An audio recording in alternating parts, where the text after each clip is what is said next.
All right guys, Mower Mike here. Going to show you how to get the deck belt over this front pulley.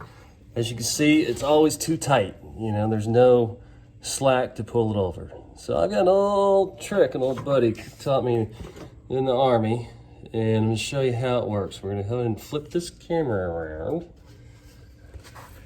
And what you see there, essentially you've got the left spindle right there, and then you've got this other pulley right there. So this pulley is an idler pulley, and what you can do is just put a screwdriver right there, you see, and you pull it. And what that does is that gives you lots of extra slack in that deck belt. So now if we turn it around, I'll prove it to you so I won't lie to you.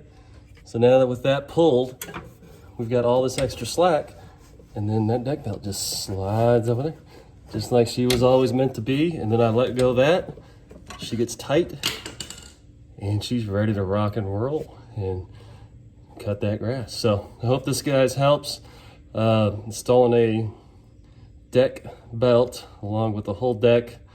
So if you guys have any comments, questions, leave me a comment and question. Of course, subscribe, and we'll have some more fix-it videos and have some more fun. Anyways, you guys got to get to mowing. Talk to you later. Bye.